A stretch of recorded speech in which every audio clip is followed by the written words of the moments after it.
Hello ಗೆಳೆಯರೇ, ನಮ್ಮ ಲಾಯಕ್ಸ್ ಪ್ರಸ್ತುತಪಡಿಸುತ್ತಿರುವ ಕನ್ನಡದಲ್ಲಿ ದ ಹಿಂದೂ ವಿಶ್ಲೇಷಣೆಗೆ ಸ್ವಾಗತ. ಇವತ್ತು ನಾವು ಏಪ್ರಿಲ್ 28, 2022 ಹಿಂದೂ ವಿಶ್ಲೇಷಣೆಯನ್ನು ನೋಡಲಿದ್ದೇವೆ. ಇವತ್ತಿನ ಮೊದಲನೇ article states not passing on fuel duty cut to people. ಈ ಒಂದು ಆರ್ಟಿಕಲನ್ನು ನಾವು ಸಿಲೆಬಸಲ್ಲಿ ನೋಡೋದಾದರೆ GS ಪೇಪರ್ 3 ನಡಿನಲ್ಲಿ ಎಕನಾಮಿಗೆ ಸಂಬಂಧಪಟ್ಟಂತೆ ಟ್ಯಾಕ್ಸೇಷನ್ ಟಾಪಿಕ್ಗೆ ಕನೆಕ್ಟ್ ಮಾಡ್ಕೋಬೋದಾಗಿದೆ.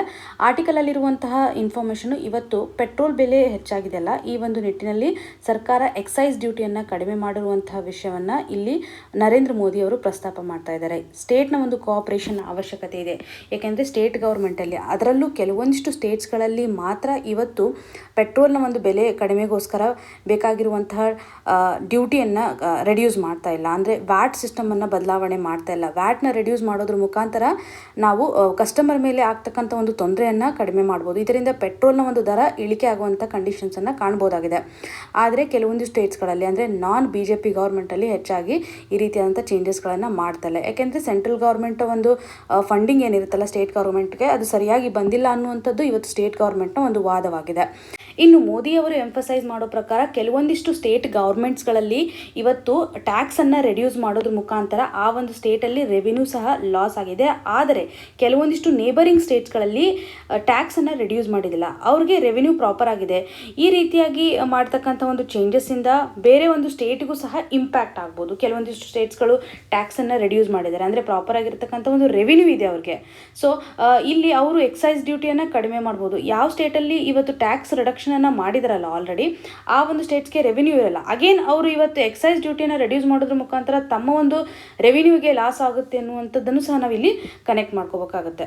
ಸೊ ಈ ಒಂದು ಆರ್ಟಿಕಲಿಂದ ನಮಗೆ ಬೇಕಾಗಿರುವಂಥ ಇನ್ಫಾರ್ಮೇಷನ್ ಅಂತಂದರೆ, ಎಕ್ಸೈಸ್ ಡ್ಯೂಟಿಯನ್ನು ಯಾಕೆ ರೆಡ್ಯೂಸ್ ಮಾಡ್ತಾರೆ. ಸೊ ಯಾವುದೇ ಒಂದು ಕಮೋಡಿಟಿಗೆ ಸಂಬಂಧಪಟ್ಟಂತೆ ಪ್ರೈಸ್ ತುಂಬ ಜಾಸ್ತಿ ಆಗ್ತಿತ್ತಂದರೆ ಅದು ಗ್ಲೋಬಲ್ ಲೆವೆಲಲ್ಲಿ ಇರ್ತಕ್ಕಂಥ ಒಂದು ಕ್ರೈಸಿಸ್ನಿಂದಾಗಿ ಇವಾಗ ಪೆಟ್ರೋಲ್ನ ಪ್ರಾಡಕ್ಟ್ಗಳು ಹೆಚ್ಚಾಗ್ತಾ ಇದೆ.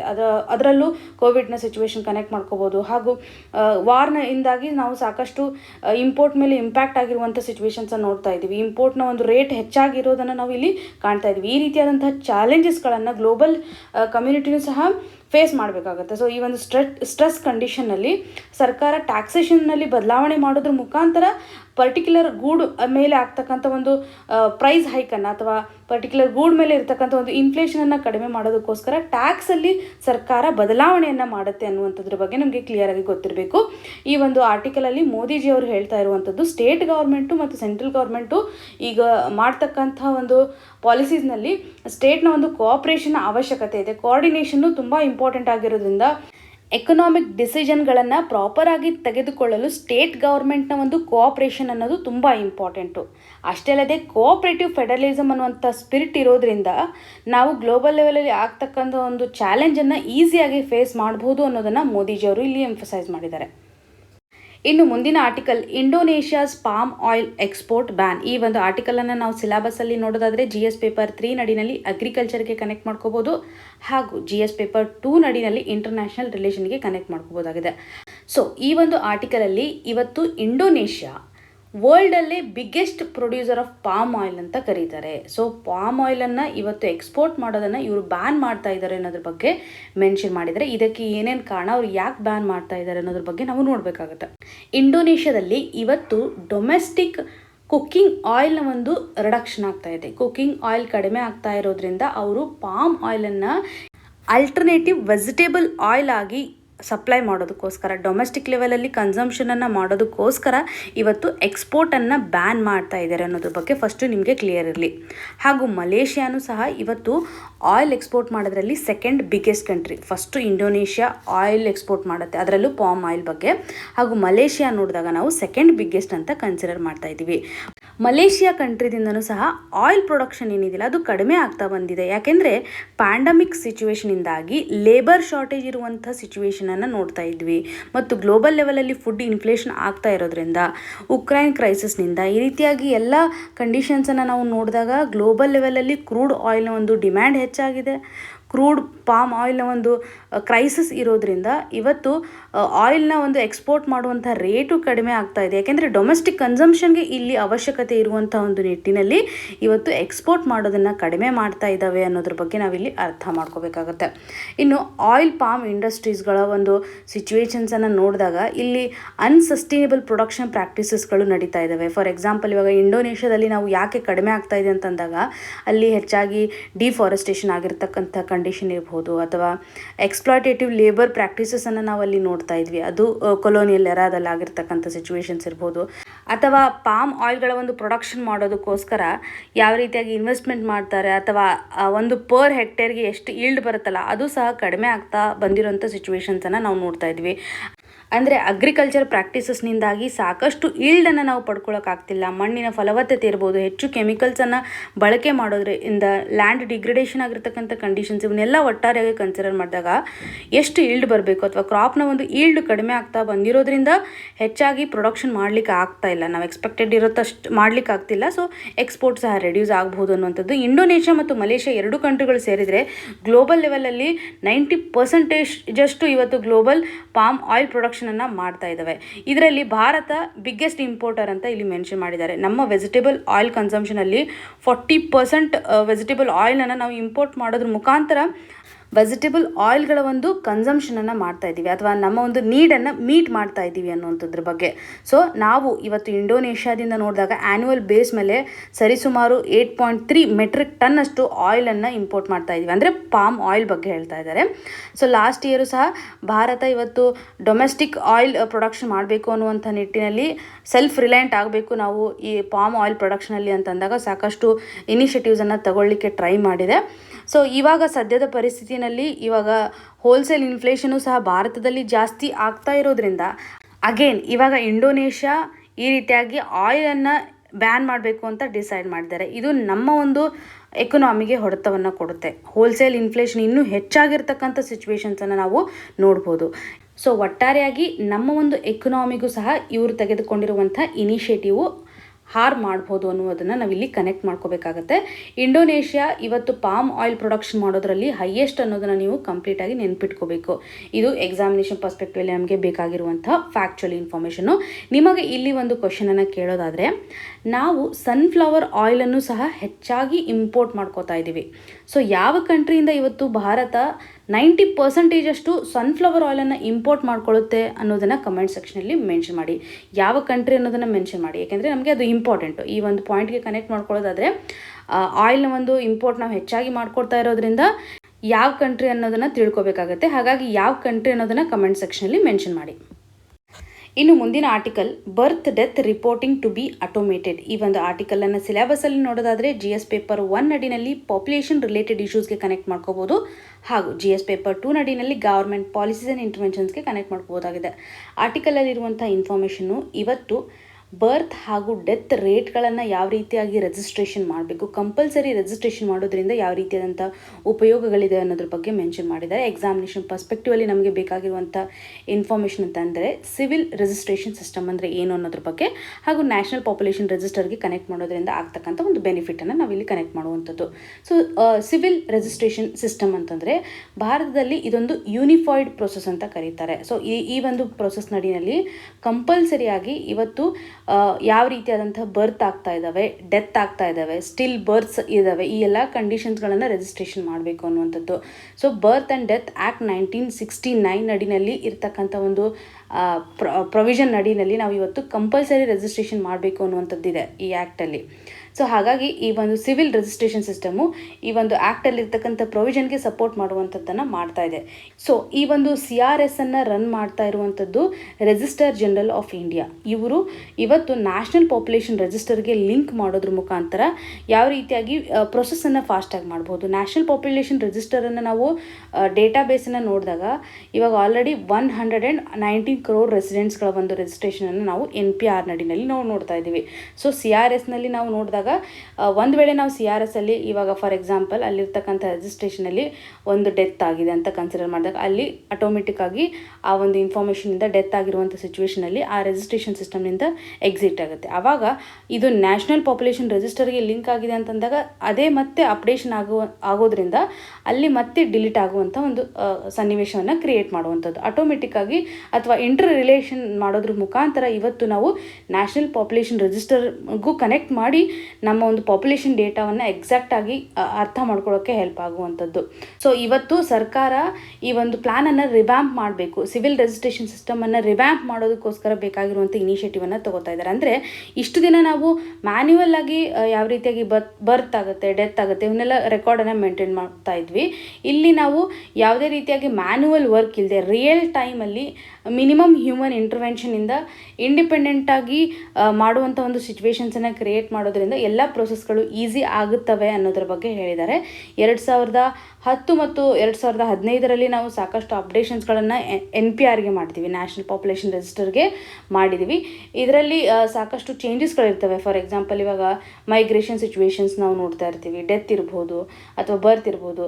ಈ ಎಲ್ಲ ಚೇಂಜಸ್ಗಳನ್ನು ನಾವು ಮತ್ತೆ ಅಪ್ಡೇಷನ್ ಮಾಡೋದ್ರ ಮುಖಾಂತರ ಪ್ಯಾಂಡಮಿಕ್ ಆದಮೇಲೆ ಆಗಿರ್ತಕ್ಕಂಥ ಸಿಚುವೇಶನ್ಸನ್ನು ನಾವು ನೋಡಿದಾಗ ಈ ಒಂದು ಪಾಪ್ಯುಲೇಷನ್ ರೇಟ್ ಏನಿದೆಯಲ್ಲ ತುಂಬ ಇಂಡೆಫಿನಿಟ್ ಇದೆ, ಸಾಕಷ್ಟು ಡೆತ್ಗಳನ್ನು ನಾವು ನೋಡಿದ್ವಿ. ಹಾಗಾಗಿ ಇವತ್ತು CRS ಸಿಸ್ಟಮ್ ಏನಿದೆಯಲ್ಲ ಇದು ಇಂಪ್ಲಿಮೆಂಟ್ ಮಾಡೋದ್ರಿಂದ ನಾವು ಟೈಮ್ ಲೈನನ್ನು ಪ್ರಾಪರಾಗಿ ಹಾಕ್ದಂಗೆ ಆಗುತ್ತೆ, ಎಫಿಷಿಯನ್ಸಿಯನ್ನು ತೋರಿಸೋದಾಗಲಿ, ಯೂನಿಫಾರ್ಮಿಟಿಯನ್ನು ತರೋದಾಗಲಿ, ಎಲ್ಲ ರೀತಿಯಾಗಿ ನಾವು ಇವತ್ತು ಬರ್ತ್ ಅಥವಾ ಡೆತ್ ರೇಟ್ಗಳನ್ನು ಕವರ್ ಮಾಡ್ಬೋದು. ಇದೊಂದು ಟ್ರಾನ್ಸ್ಫಾರ್ಮೇಷನಲ್ ಚೇಂಜಸ್ ಅನ್ನೋದನ್ನು ಸಹ ಇಲ್ಲಿ ಎಂಫಸೈಸ್ ಮಾಡಲಾಗಿದ್ದು, ಇದರಲ್ಲಿ ಮೇಜರಾಗಿ ಇನ್ಫಾರ್ಮೇಷನ್ ಟೆಕ್ನಾಲಜಿ ಒಂದು ಬ್ಯಾಕ್ ಬೋನ್ ಆಗಿ ಕೆಲಸ ಮಾಡುತ್ತೆ. ಅಂದರೆ ರಿಜಿಸ್ಟ್ರೇಷನ್ಗೆ ತಕ್ಕಂಗೆ ಇರತಕ್ಕಂಥ ಒಂದು ಪ್ರಾಪರ್ಗಿರುವಂಥ ಪ್ಲ್ಯಾಟ್ಫಾರ್ಮನ್ನು IT ಪಡ್ಕೊಳ್ಳಾಗುತ್ತೆ ಅನ್ನುವಂಥದ್ದನ್ನು ನಾವಿಲ್ಲಿ ನೋಡ್ಬೋದು. ಭಾರತದಲ್ಲಿ ಇವತ್ತು ಬರ್ತ್ ರೇಟ್ಗೆ ಸಂಬಂಧಪಟ್ಟಂಥ ರಿಜಿಸ್ಟ್ರೇಷನ್ಸ್ಗಳು ಸಾಕಷ್ಟು ಇನ್ಕ್ರೀಸ್ ಆಗಿರುವಂಥ ಸಿಚುವೇಶನ್ಸನ್ನು ನಾವಿಲ್ಲಿ ನೋಡ್ತಾ ಇದ್ದೀವಿ. ಇನ್ನು ಡೆತ್ ರೇಟು ಸಹ ಇನ್ಕ್ರೀಸ್ ಆಗಿದೆ 2019 ಮತ್ತು 2018ಗೆ ಕಂಪ್ಯಾರಿಸನ್ ಮಾಡಿ ಇಲ್ಲಿ ಡೇಟಾವನ್ನು ಸಹ ಮೆನ್ಷನ್ ಮಾಡಿದ್ದಾರೆ. ಸೊ ಈ ನಿಟ್ಟಿನಲ್ಲಿ ನಾವು ಪಾಪ್ಯುಲೇಷನ್ ಡೇಟಾಬೇಸನ್ನು ಮೇಂಟೈನ್ ಮಾಡೋದ್ರಿಂದ ಸಾಕಷ್ಟು ಸೆಕ್ಟರ್ಸ್ಗಳಲ್ಲಿ ಹೆಲ್ಪನ್ನು ತೊಗೋಬೋದು. ಎಲೆಕ್ಟೋರಲ್ ರಿಜಿಸ್ಟರ್ಗೆ ಸಂಬಂಧಪಟ್ಟಂತೆ ಹೆಲ್ಪ್ ಆಗುತ್ತೆ, ಆಧಾರ್ ಇಶ್ಯೂ ಮಾಡೋದ್ರಲ್ಲಿ, ರೇಷನ್ ಕಾರ್ಡ್ ಇರ್ಬೋದು ಅಥವಾ ಡ್ರೈವಿಂಗ್ ಲೈಸೆನ್ಸ್, ಈ ಎಲ್ಲ ಡೇಟಾಬೇಸಸ್ಗಳನ್ನು ಇಂಟಿಗ್ರೇಟ್ ಮಾಡೋದ್ರ ಮುಖಾಂತರ ಈಸಿಯಾಗಿ ನಮ್ಮ ಒಂದು ಗೌರ್ಮೆಂಟಲ್ಲಿರ್ತಕ್ಕಂಥ ಪಾಲಿಸೀಸ್ಗಳು ಇಂಪ್ಲಿಮೆಂಟ್ ಆಗೋದಕ್ಕೋಸ್ಕರ ಎಕ್ಸಿಕ್ಯೂಷನ್ ಲೆವೆಲಲ್ಲಿ ಏನು ಹರ್ಡಲ್ ಇರುತ್ತಲ್ಲ ಅಥವಾ ಈ ಪಬ್ಲಿಕ್ಕಿಗೆ ಸರ್ವಿಸ್ ರೀಚ್ ಆಗೋದ್ರಲ್ಲಿ ಚಿಕ್ಕ ಪುಟ್ಟ ಹರ್ಡಲ್ಸ್ಗಳನ್ನು ಈಸಿಯಾಗಿ ರಿಮೂವ್ ಮಾಡ್ಬೋದು. ಇಲ್ಲಿ ಸಿವಿಲ್ ರಿಜಿಸ್ಟ್ರೇಷನ್ ಸಿಸ್ಟಮ್ ಅನ್ನೋದು ವೆರಿ ಇಂಪಾರ್ಟೆಂಟ್. ಸೊ ನಮಗೆ ಡೈರೆಕ್ಟಾಗಿ ಕೇಳ್ಬೋದು ಸಿವಿಲ್ ರಿಜಿಸ್ಟ್ರೇಷನ್ ಸಿಸ್ಟಮ್ ಏನಕ್ಕೆ ರಿಲೇಟೆಡ್ ಇದೆ ಅಂತ ಸ್ಟೇಟ್ಮೆಂಟ್ ವೈಸ್ ಕ್ವಶನ್ಸನ್ನು ಫ್ರೇಮ್ ಮಾಡ್ಬೋದು. ಪ್ರಿಲಿಮ್ಸ್ ಪರ್ಸ್ಪೆಕ್ಟಿವಲ್ಲಿ ಸಿವಿಲ್ ರಿಜಿಸ್ಟ್ರೇಷನ್ ಸಿಸ್ಟಮ್ ಅಂದರೆ ಏನು ಅನ್ನೋದ್ರ ಬಗ್ಗೆ ನೆನ್ಪಿಟ್ಕೊಳ್ಳೋಕ್ಕೆ ಟ್ರೈ ಮಾಡಿ. ಇನ್ನು ಮುಂದಿನ article energy independence through hydrogen. ಈ ಒಂದು ಆರ್ಟಿಕಲನ್ನು ಸಿಲೆಬಸ್ಸಲ್ಲಿ ನೋಡೋದಾದರೆ GS ಪೇಪರ್ 2 ನಡಿನಲ್ಲಿ ಗವರ್ಮೆಂಟ್ ಪಾಲಿಸೀಸ್ ಆ್ಯಂಡ್ ಇಂಟರ್ವೆನ್ಷನ್ಸ್ಗೆ ಹಾಗೂ GS ಪೇಪರ್ 3 ನಡಿನಲ್ಲಿ ಎನ್ವಿರಾನ್ಮೆಂಟ್ ಟಾಪಿಕ್ಗೆ ಕನೆಕ್ಟ್ ಮಾಡ್ಕೋಬೋದಾಗಿದೆ. ಆರ್ಟಿಕಲಲ್ಲಿರುವಂಥ ಇನ್ಫಾರ್ಮೇಷನ್ನು ಇವತ್ತು ಹೈಡ್ರೋಜನ್ ಎನರ್ಜಿಯನ್ನು ಯಾವ ರೀತಿಯಾಗಿ ಯೂಸ್ ಮಾಡಬೇಕು, ಅದರಲ್ಲೂ ಗ್ರೀನ್ ಹೈಡ್ರೋಜನ್ ಎನರ್ಜಿಗೆ ಸಂಬಂಧಪಟ್ಟಂತೆ ಸರ್ಕಾರ ತೆಗೆದುಕೊಂಡಿರ್ತಕ್ಕಂಥ ಡಿಸಿಷನ್ಸ್ಗಳನ್ನು ಮತ್ತು ನಾವು ಯಾವ ರೀತಿಯಾಗಿ ಗ್ಲೋಬಲ್ ಲೆವೆಲಲ್ಲಿ ಇರ್ತಕ್ಕಂಥ ಕ್ಲೈಮೇಟ್ ಚೇಂಜ್ಗೆ ರಿಲೇಟೆಡ್ ಇರ್ತಕ್ಕಂಥ ಟಾರ್ಗೆಟನ್ನು ರೀಚ್ ಮಾಡಲು ಇನಿಷಿಯೇಟಿವ್ಸನ್ನು ತಗೊಂಡಿದ್ದೀವಿ ಅನ್ನೋದ್ರ ಬಗ್ಗೆ, ಅಥವಾ ನಮ್ಮ ಒಂದು ಎನರ್ಜಿ ಸೆಕ್ಟರ್ ನಡಿನಲ್ಲಿ ರಿನ್ಯೂವೇಬಲ್ ಎನರ್ಜಿಯಿಂದ ಮೇಜರಾಗಿ ಕಾಂಟ್ರಿಬ್ಯೂಷನನ್ನು ಮಾಡೋದ್ರ ಮುಖಾಂತರ ಯಾವ ರೀತಿಯಾಗಿ ನಾವು ಫಾಸಿಲ್ ಫ್ಯೂಯಲ್ಸ್ಗಳ ಮೇಲೆ ಇರ್ತಕ್ಕಂಥ ಒಂದು ಡಿಪೆಂಡೆನ್ಸಿಯನ್ನು ಕಡಿಮೆ ಮಾಡ್ಬೋದು ಅನ್ನುವಂಥದ್ದನ್ನು ಈ ಆರ್ಟಿಕಲಲ್ಲಿ ಒಟ್ಟಾರೆಯಾಗಿ ಎಂಫಸೈಸ್ ಮಾಡಿದ್ದಾರೆ. ಸೊ ಫಸ್ಟ್ ನಾವು ಗ್ರೀನ್ ಹೈಡ್ರೋಜನ್ ಅಂದರೆ ಏನು ಅನ್ನೋದ್ರ ಬಗ್ಗೆ ತಿಳ್ಕೊಬೇಕು. ಪ್ರಿಲಿಮ್ಸಲ್ಲಿ ನಾವು ಈ ಒಂದು ಕ್ವಶನನ್ನು ಎಕ್ಸ್ಪೆಕ್ಟ್ ಮಾಡಬಹುದು. ಗ್ರೀನ್ ಹೈಡ್ರೋಜನ್ ಅಂತಂದರೆ ಇದರ ಒಂದು ಡೆಫಿನೇಷನ್ ಏನು ಹೇಳುತ್ತೆ, ಎಲೆಕ್ಟ್ರೋಲೈಸಿಸ್ ಪ್ರೋಸೆಸ್ಸಿಂದ ವಾಟರ್ ಮಾಲಿಕ್ಯೂಲನ್ನು ಸ್ಪ್ಲಿಟ್ ಮಾಡೋದ್ರ ಮುಖಾಂತರ ಹೈಡ್ರೋಜನ್ ಮತ್ತು ಆಕ್ಸಿಜನನ್ನು ಪ್ರೊಡ್ಯೂಸ್ ಮಾಡುವಂಥದ್ದು. ಈ ಒಂದು ಹೈಡ್ರೋಜನನ್ನು ಫ್ಯೂಯಲ್ ಆಗಿ ಯುಟಿಲೈಸ್ ಮಾಡೋದ್ರ ಮುಖಾಂತರ ರಿನ್ಯೂಯಬಲ್ ಎನರ್ಜಿ ಅಂತ ನಾವಿಲ್ಲಿ ಕನ್ಸಿಡರ್ ಮಾಡಬೇಕಾಗುತ್ತೆ. ಸೊ ಹೈಡ್ರೋಜನನ್ನು ಇವತ್ತು ನಾವು ಎನರ್ಜಿಯಾಗಿ ಕನ್ವರ್ಟ್ ಮಾಡುವಂಥದ್ದು ಈ ಒಂದು ಪ್ರೊಸೆಸ್ಸಲ್ಲಿ ನೋಡ್ತಾ ಇದ್ದೀವಿ. ನ್ಯಾಷನಲ್ ಹೈಡ್ರೋಜನ್ ಮಿಷನ್ ನಡಿನಲ್ಲಿ ಪ್ರಧಾನಮಂತ್ರಿ ಮೋದಿಜಿಯವರು 75ನೇ ಇಂಡಿಪೆಂಡೆನ್ಸ್ ಡೇಯನ್ನು ಸೆಲೆಬ್ರೇಟ್ ಮಾಡುವಂಥ ಒಂದು ಸನ್ನಿವೇಶದಲ್ಲಿ ನಾವು ಇವತ್ತು ಕಾರ್ಬನ್ ಎಮಿಷನ್ಸನ್ನು ಕಟ್ ಮಾಡಬೇಕು ಅನ್ನುವಂಥ ಒಂದು ಇಂಟೆನ್ಷನ್ ಏನಿದೆಯಲ್ಲ, ಇದಕ್ಕೆ ಸಪೋರ್ಟ್ ಆಗುವಂತೆ ನಾವು ರಿನ್ಯೂಯಬಲ್ ಎನರ್ಜಿ ಮೇಲೆ ಡಿಪೆಂಡ್ ಆಗಬೇಕು ಅಥವಾ ರಿನ್ಯೂಯಬಲ್ ಎನರ್ಜಿಯನ್ನು ಕೊಡ್ತಕ್ಕಂಥ ಸೋರ್ಸನ್ನು ಎನ್ಹ್ಯಾನ್ಸ್ ಮಾಡಬೇಕು ಅಥವಾ ಇನ್ಕ್ರೀಸ್ ಮಾಡಬೇಕು ಅನ್ನುವಂಥದ್ದು ಈ ಒಂದು ಮಿಷನ್ ನಡಿನಲ್ಲಿ ನಾವು ನೋಡ್ತಾ ಇರುವುದು. ರಿನ್ಯೂಯಬಲ್ ಸೋರ್ಸಸ್ಸನ್ನು ಯುಟಿಲೈಸ್ ಮಾಡುವಂಥದ್ದು. ಇದರಿಂದ ನಾವು ಗ್ಲೋಬಲ್ ಲೆವೆಲಲ್ಲಿ ಟೆಕ್ನಾಲಜಿಗೆ ಸಂಬಂಧಪಟ್ಟಂತೆ ಪಾಲಿಸಿ ಇರ್ಬೋದು ಅಥವಾ ರೆಗ್ಯುಲೇಷನ್ ಇರ್ಬೋದು, ರಿನ್ಯೂಯಬಲ್ ಎನರ್ಜಿಗೆ ಸಂಬಂಧಪಟ್ಟಂತೆ ಒಂದು ಮೇಜರ್ ಕಾಂಟ್ರಿಬ್ಯೂಷನನ್ನು ನ್ಯಾಷನಲ್ ಲೆವೆಲಲ್ಲಿ ಮಾಡ್ತಾ ಇದ್ದೀವಿ. ಇದರ ಒಂದು ಆಬ್ಜೆಕ್ಟಿವ್ ಅಂತಂದರೆ ಗ್ರೀನ್ ಹೈಡ್ರೋಜನನ್ನು ಪ್ರೊಡಕ್ಷನ್ ಮಾಡುವಂಥದ್ದು. ಭಾರತದ ಒಂದು ಎಫರ್ಟ್ಸ್ ಅಂತಂದರೆ ಗ್ಲೋಬಲ್ ಲೆವೆಲಲ್ಲಿ ಇರ್ತಕ್ಕಂಥ ಒಂದು ರಿನ್ಯೂಯಬಲ್ ಎನರ್ಜಿಗೆ ಸಂಬಂಧಪಟ್ಟಂಥ ಇನಿಷಿಯೇಟಿವ್ಸ್ಗೆ ಕಾಂಟ್ರಿಬ್ಯೂಷನ್ ಮಾಡುವಂತಾಗುತ್ತೆ ಅನ್ನೋದ್ರ ಬಗ್ಗೆ ಗೊತ್ತಿರಲಿ. ಸೊ ನಾವು ಇವಾಗ 26th ಕಾನ್ಫರೆನ್ಸ್ ಆಫ್ ಪಾರ್ಟೀಸ್ ಅಥವಾ COP26 2021 ನೋಡಿದಾಗ ಭಾರತ ನೆಟ್ ಝೀರೋ ಎಮಿಷನ್ ಟಾರ್ಗೆಟನ್ನು 2070ರಲ್ಲಿ ಮುಗಿಸ್ತೀವಿ ಅನ್ನೋದನ್ನು ಹಾಕ್ಕೊಂಡಿದ್ದಾರೆ. ಇದೊಂದು ಆಂಬಿಷಿಯಸ್ ಟಾರ್ಗೆಟ್ ಆಗಿದೆ ಅನ್ನೋದ್ರ ಬಗ್ಗೆ. ಇದರಲ್ಲಿ ಭಾರತ ಗ್ರೀನ್ ಹೈಡ್ರೋಜನ್ ಪ್ರೊಡಕ್ಷನನ್ನು ಯುಟಿಲೈಸ್ ಮಾಡೋದ್ರ ಮುಖಾಂತರ ಅಥವಾ ಇದನ್ನು ಇಂಟೆನ್ಸಿಫೈ ಮಾಡೋದ್ರ ಮುಖಾಂತರ ನಾವು ರಿನ್ಯೂಯಬಲ್ ಎನರ್ಜಿಯಲ್ಲಿ ಮೇಜರ್ ಕಾಂಟ್ರಿಬ್ಯೂಷನನ್ನು ಮಾಡ್ಬೋದು, ನಮ್ಮ ಒಂದು ನೆಟ್ ಝೀರೋ ಎಮಿಷನನ್ನು ರೀಚ್ ಮಾಡ್ಬೋದು ಅನ್ನುವಂಥದ್ದು. ಸೊ ಪಾಲಿಸಿ ಲೆವೆಲಲ್ಲಿ ಫೋಕಸ್ ಮಾಡೋದಾದರೆ ಗ್ರೀನ್ ಹೈಡ್ರೋಜನ್ ಪ್ರೊಡಕ್ಷನ್ಗೆ ಸಂಬಂಧಪಟ್ಟಂತೆ ಏನೇನು ಪ್ರೋಸೆಸ್ ಇರ್ತಾವಲ್ಲ, ಏಜ್ ಆಫ್ ದ ಪ್ರೋಸೆಸ್ ಅಂದರೆ ಅಪ್ರೂವಲ್ ಪಡೆಯೋದಾಗಲಿ ಅಥವಾ ಯಾವ ರೀತಿಯಾದಂಥ ಕ್ಲಿಯರೆನ್ಸಸ್ ಇರುತ್ತೆ ಮಾಡುವಾಗ, ಪವರ್ ಅಲೌ ಮಾಡುವಂಥ ಕಂಡೀಷನ್ಸ್ ಇರ್ಬೋದು, ಅಥವಾ ಸರ್ಪ್ಲಸ್ ಆಗಿ ಪ್ರೊಡಕ್ಷನ್ ಮಾಡೋದ್ರಿಂದ ಯಾವ ರೀತಿಯಾದಂಥ ಟಾರ್ಗೆಟ್ಸ್ ಇರುತ್ತೆ, ಬೇಗ ಗೌರ್ಮೆಂಟ್ ಅಪ್ರೂವಲ್ ಸಿಗುವಂಥದ್ದು, ಈ ಎಲ್ಲ ವಿಂಡೋಸ್ಗಳನ್ನು ಕ್ಲಿಯರ್ ಮಾಡೋದಕ್ಕೋಸ್ಕರ ಸರ್ಕಾರ ಈಸಿಯಾಗಿ ಫೆಸಿಲಿಟೇಟ್ ಮಾಡಬೇಕು. ಈಸಿಯಾಗಿ ಪವರ್ ಪ್ರೊಡಕ್ಷನ್ಗೆ ಬೇಕಾಗಿರುವಂಥ ಒಂದು ಇನ್ಫ್ರಾಸ್ಟ್ರಕ್ಚರ್ ಇರ್ಬೋದು ಅಥವಾ ಇಂಟರ್ಸ್ಟೇಟ್ ಗ್ರಿಡ್ಸ್ಗಳಿರ್ಬೋದು, ಲಾಂಗ್ ಟರ್ಮಲ್ಲಿ ಇಂಟರ್ಸ್ಟೇಟ್ ಪವರ್ ಟ್ರಾನ್ಸ್ಮಿಷನ್ ಏನಿರುತ್ತಲ್ಲ ಇವನ್ನೆಲ್ಲ ಈಸಿಯಾಗಿ ಮಾಡೋದಕ್ಕೋಸ್ಕರ ಸರ್ಕಾರ ಒಂದು ಪ್ರಾಪರ್ ಆಗಿರ್ತಕ್ಕಂಥ ಪಾಲಿಸಿಯನ್ನು ತರಬೇಕು. ಈವನ್ ಅದನ್ನು ಸ್ಟೋರೇಜ್ ಮಾಡೋದಕ್ಕೋಸ್ಕರ, ಪ್ರೊಡಕ್ಷನ್ ಮಾಡೋದಕ್ಕೋಸ್ಕರ, ಡಿಸ್ಟ್ರಿಬ್ಯೂಷನ್ ಇರ್ಬೋದು, ಈ ಎಲ್ಲವನ್ನು ಟಾರ್ಗೆಟ್ ಮಾಡಿಟ್ಕೊಂಡು ಗ್ರೀನ್ ಹೈಡ್ರೋಜನ್ಗೆ ಅಸೋಸಿಯೇಟೆಡ್ ಇರ್ತಕ್ಕಂಥ ಎಲ್ಲ ಕೆಪಾಸಿಟಿಯನ್ನು ನಾವು ರೀಚ್ ಮಾಡ್ಕೋಬೇಕು ಅನ್ನುವಂಥದ್ದನ್ನು ಸಹ ಇಲ್ಲಿ ಎಂಫಸೈಸ್ ಮಾಡಿದ್ದಾರೆ. ಸೊ ಒಟ್ಟಾರೆಯಾಗಿ ಸರ್ಕಾರದ ಒಂದು ಪಾಲಿಸಿ ಗ್ರೀನ್ ಹೈಡ್ರೋಜನನ್ನು ಅಚೀವ್ ಮಾಡೋದರಲ್ಲಿ ಸಾಕಷ್ಟು ಫೆಸಿಲಿಟೇಷನನ್ನು ಕೊಡ್ತಾ ಇದೆ ಅನ್ನುವಂಥದ್ದನ್ನು ನಾವಿಲ್ಲಿ ಕನೆಕ್ಟ್ ಮಾಡ್ಕೋಬೇಕು. ಹಾಗೂ ಇಲ್ಲಿ ಕೆಲವೊಂದಿಷ್ಟು ಸ್ಟ್ರಾಟಜೀಸ್ಗಳನ್ನು ಕೊಟ್ಟಿದ್ದಾರೆ. ಇವಾಗ ಗ್ರೀನ್ ಹೈಡ್ರೋಜನ್ ಎನರ್ಜಿಯನ್ನು ನಾವು ಪ್ರೊಡಕ್ಷನ್ ಏನೋ ಮಾಡಬೇಕು ಅಂತ ಅಂದ್ಕೊಂಡಿದ್ವಿ, ಇದಕ್ಕೆ ಮಾರ್ಕೆಟಲ್ಲಿ ಡಿಮ್ಯಾಂಡ್ ಇದೆನಾ ಅನ್ನೋದು ಇಂಪಾರ್ಟೆಂಟು. ಸೊ ಮೊದಲು ನಾವು ಇನಿಷಿಯಲ್ ಡಿಮ್ಯಾಂಡನ್ನು ಕ್ರಿಯೇಟ್ ಮಾಡಬೇಕು. ಇದರಿಂದಾಗಿ ಇಂಡಸ್ಟ್ರೀಸ್ಗಳನ್ನು ಈಸಿಯಾಗಿ ಸೆಟಪ್ ಮಾಡ್ಕೋಬೋದು. ಅದಕ್ಕೆ ಸಂಬಂಧಪಟ್ಟಂಥ ಎಲ್ಲ ಇನ್ಸೆಂಟಿವ್ಸ್ಗಳನ್ನು, ಅಡಿಕ್ವೇಟ್ ಆಗಿರ್ತಕ್ಕಂಥ ಫೆಸಿಲಿಟೀಸ್ಗಳನ್ನು ಇಲ್ಲಿ ಕ್ರಿಯೇಟ್ ಮಾಡೋದ್ರ ಮುಖಾಂತರ ಗ್ರೀನ್ ಹೈಡ್ರೋಜನ್ ಎನರ್ಜಿಗೆ ಸಂಬಂಧಪಟ್ಟಂಥ ಅವೇರ್ನೆಸ್ಸನ್ನು ತರಬಹುದಾಗಿದೆ. ಹಾಗೂ ಸರ್ಕಾರ ಯಾವ ರೀತಿಯಾಗಿ ಇವತ್ತು ಗ್ರೀನ್ ಸ್ಟೀಲ್ಗೆ ಸಂಬಂಧಪಟ್ಟಂತೆ ಅಥವಾ ಗ್ರೀನ್ ಸಿಮೆಂಟ್ಗೆ ಸಂಬಂಧಪಟ್ಟಂತೆ ಇನ್ಸೆಂಟಿವ್ಸ್ಗಳನ್ನು ಕೊಡ್ತಾರಲ್ಲ ಗೌರ್ಮೆಂಟ್ನ ಪಾಲಿಸೀಸ್ ಮುಖಾಂತರ, ಅದೇ ರೀತಿಯಾಗಿ ಈ ಒಂದು ಹೈಡ್ರೋಜನ್ ಬೇಸ್ಡ್ ಎಮಿಷನ್ಸನ್ನು ಅಥವಾ ಹೈಡ್ರೋಜನ್ ಬೇಸ್ಡ್ ಮ್ಯಾನುಫ್ಯಾಕ್ಚರಿಂಗನ್ನು ಮಾಡುವಾಗ ನಾವು ಪ್ರಾಪರಾಗಿ ಅವ್ರಿಗೂ ಸಹ ಇನ್ಸೆಂಟಿವ್ಸನ್ನು ಕೊಡಬೇಕು, ಇನಿಷಿಯಲ್ ಸ್ಟೇಜಲ್ಲಿ ಹೆಲ್ಪ್ ಮಾಡಬೇಕು ಅನ್ನುವಂಥದ್ದು. ಮತ್ತು ಇವಾಗ ಬ್ಲೆಂಡಿಂಗ್ ಪ್ರೊಸೆಸ್ಸಲ್ಲಿ ನಾವು ಹೆಚ್ಚಾಗಿ ಹೈಡ್ರೋಜನ್ಸ್ ಬಳಕೆ ಮಾಡೋದನ್ನು ಸ್ಟಾರ್ಟ್ ಮಾಡಬೇಕು. ಬ್ಲೆಂಡಿಂಗನ್ನು ಕಂಪಲ್ಸರಿ ಆಗಿರ್ತಕ್ಕಂಥ ಸಿಚುವೇಶನ್ ಕ್ರಿಯೇಟ್ ಮಾಡಬೇಕು. ಫಾರ್ಮಿಂಗ್ ರಿಲೇಟೆಡ್ ಇರೋ ಥರ ಇರ್ಬೋದು, ಅಥವಾ ಇವಾಗ CNGC ಸ್ಟೇಷನ್ಸ್ಗಳಿರುತ್ತಲ್ಲ ಅದನ್ನು ರೆಗ್ಯುಲೇಟ್ ಮಾಡುವಾಗೂ ಸಹ ನಾವು ಹೈಡ್ರೋಜನನ್ನು ಹೆಚ್ಚಾಗಿ ಪ್ರಮೋಟ್ ಮಾಡಬೇಕು ಅನ್ನುವಂಥದ್ದನ್ನು, ಅಥವಾ ಒಂದು ಬೂಸ್ಟರ್ ಆ್ಯಕ್ಟಿವಿಟಿಯಾಗಿ ನಾವು ಇಲ್ಲಿ ಕ್ರಿಯೇಟ್ ಮಾಡಬೇಕು ಅನ್ನೋದ್ರ ಬಗ್ಗೆ ಹೇಳಿದ್ದಾರೆ. ಹಾಗೂ ನಾವು ಲಾರ್ಜ್ ಸ್ಕೇಲಲ್ಲಿ ಈ ಒಂದು ಪ್ರಾಜೆಕ್ಟನ್ನು ಪ್ರಮೋಟ್ ಮಾಡಬೇಕು ಅಂತಂದರೆ ಫೈನಾನ್ಸಿಂಗ್ನ ಅವಶ್ಯಕತೆ ಇರುತ್ತೆ. ಅಫೋರ್ಡೆಬಲ್ ಲೆವೆಲಲ್ಲಿ ಫೈನಾನ್ಸ್ನ ಕೊಡಬೇಕಾಗಿರುತ್ತೆ. ಸೊ ಈ ನಿಟ್ಟಿನಲ್ಲಿ ಪ್ರಯಾರಿಟಿ ಸೆಕ್ಟರ್ ಲೆಂಡಿಂಗ್ ಅಂತ ಏನು ನೋಡ್ತೀವಲ್ಲ, ಅದರಲ್ಲಿ ಹೈಡ್ರೋಜನ್ ಪ್ರಾಜೆಕ್ಟನ್ನು ತರೋದ್ರ ಮುಖಾಂತರ ನಾವು ಸಾಕಷ್ಟು ಬೂಸ್ಟನ್ನು ತರಬಹುದು ಅನ್ನುವಂಥದ್ದು. ಸೊ ಒಟ್ಟಾರೆಯಾಗಿ ಈ ಒಂದು ಆರ್ಟಿಕಲಲ್ಲಿ ಸರ್ಕಾರದಿಂದ ಯಾವ ರೀತಿಯಾದಂಥ ಸಪೋರ್ಟ್ ಇರಬೇಕು, ನಾವು ಯಾವ್ಯಾವ ಸ್ಕೀಮ್ಸಲ್ಲಿ ಇದನ್ನು ಇನ್ಸೆಂಟಿವೈಸ್ ಮಾಡಬೇಕು ಅಥವಾ ಸಪೋರ್ಟ್ ಮಾಡಬೇಕು ಅನ್ನೋದ್ರ ಬಗ್ಗೆ ಮೆನ್ಷನ್ ಮಾಡಿದ್ದಾರೆ. ಸೊ ಎಕ್ಸಾಮಿನೇಷನ್ ಪರ್ಸ್ಪೆಕ್ಟಿವಲ್ಲಿ ಪ್ರಿಲಿಮ್ಸಲ್ಲಿ ನಾವು ಗ್ರೀನ್ ಹೈಡ್ರೋಜನ್ ಎನರ್ಜಿ ಅಂದರೆ ಏನು, ಇದರಿಂದ ಯಾವ ರೀತಿಯಾದಂಥ ಅಪ್ಲಿಕೇಶನ್ಸ್ ಇದೆ ಅನ್ನೋದ್ರ ಬಗ್ಗೆ ತಿಳ್ಕೋಬೇಕು. ಇನ್ನು ಪಾಲಿಸಿ ಲೆವೆಲಲ್ಲಿ ಯಾವ ರೀತಿಯಾಗಿ ನಾವು ಇದನ್ನು ಸಕ್ಸಸ್ಫುಲ್ಲಾಗಿ ಎಕ್ಸಿಕ್ಯೂಷನ್ ಮಾಡೋದ್ರಿಂದ ನಮ್ಮ ಒಂದು ಟಾರ್ಗೆಟನ್ನು ರೀಚ್ ಮಾಡ್ಬೋದಾಗಿದೆ. ಗ್ಲೋಬಲ್ ಲೆವೆಲಲ್ಲಿ ನಾವು ಕೊಟ್ಟಿರುವಂತಹ ಟಾರ್ಗೆಟು ನೆಟ್ ಝೀರೋ ಎಮಿಷನನ್ನು ರೀಚ್ ಮಾಡೋದ್ರಲ್ಲಿ ನಮಗೆ ಹೆಲ್ಪ್ ಆಗುತ್ತೆ ಅನ್ನೋದನ್ನು ಈಸಿಯಾಗಿ ಮೇನ್ಸ್ ಲೆವೆಲಲ್ಲಿ ಕನೆಕ್ಟ್ ಮಾಡ್ಕೋಬೋದಾಗಿದೆ. ಇವತ್ತಿನ question of the day section ಅಡಿನಲ್ಲಿ ಪ್ರೀವಿಯಸ್ ಇಯರಲ್ಲಿ ಕೇಳಿರುವಂಥ ಕ್ವಶನನ್ನು ಮೆನ್ಷನ್ ಮಾಡಲಾಗಿದೆ. ಇದಕ್ಕೆ ಸರಿಯಾದ ಉತ್ತರವನ್ನು ಕಮೆಂಟ್ ಸೆಕ್ಷನಲ್ಲಿ ಮೆನ್ಷನ್ ಮಾಡಿ. ಇವತ್ತು ಡಿಸ್ಕಸ್ ಮಾಡಿರುವಂತಹ ಎಲ್ಲ ಆರ್ಟಿಕಲ್ಸ್ಗಳು ನಿಮಗೆ ನೀಟಾಗಿ ಅರ್ಥ ಆಗಿದೆ ಅಂತ ಭಾವಿಸ್ತಾ ಇದ್ದೀನಿ. ನಿಮ್ಗೆ ಏನೇ ಕನ್ಸರ್ನ್ ಇದ್ರೂ ಸಹ ಕಮೆಂಟ್ ಸೆಕ್ಷನಲ್ಲಿ ಮೆನ್ಷನ್ ಮಾಡಿ ಅಂತ ಹೇಳ್ತಾ ಆಲ್ ದ ವೆರಿ ಬೆಸ್ಟ್. ಧನ್ಯವಾದಗಳು.